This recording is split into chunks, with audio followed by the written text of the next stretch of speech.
pessoal, boa noite. Nós temos pouco tempo. Aquela final, certo? Eu quero deixar uns recados para vocês.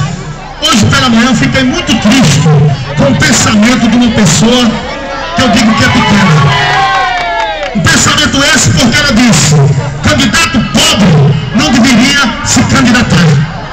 Candidato, outras palavras, que não tem condição, e vocês sabem qual a palavra, não deveria se candidatar. Está chegando! É hora boa!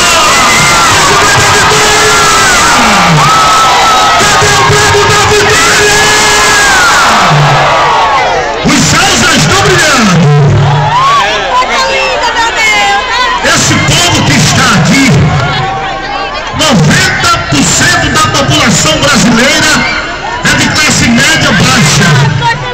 Pessoas que ralam o dia inteiro. Pessoas que precisam apenas do seu suor. Eu lhe pergunto, será que qualquer um de vocês que estão aí não tem capacidade de se candidatar a vereador? Posso ser pobre, posso não ter os bens que muitos na Câmara Municipal têm, mas eu não quero dinheiro de ninguém. Eu não quero aprovar contas indevidas para dar o que deu hoje durante o dia. Eu quero fazer projetos, trazer propostas e fiscalizar Dinaldinho para que o povo de Patos viva numa cidade de igualdade e não desigualdade, sem perseguição.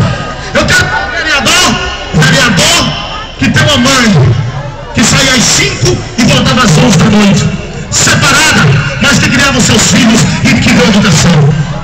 Terminei meus estudos em escola pública, mas concluí meu ensino médio e concluí meu ensino superior.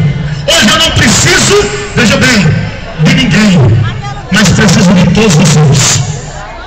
O voto de vocês vai fazer a diferença no dia 7 de outubro. Para cada vereador que está aqui, cada um que lançou suas propostas,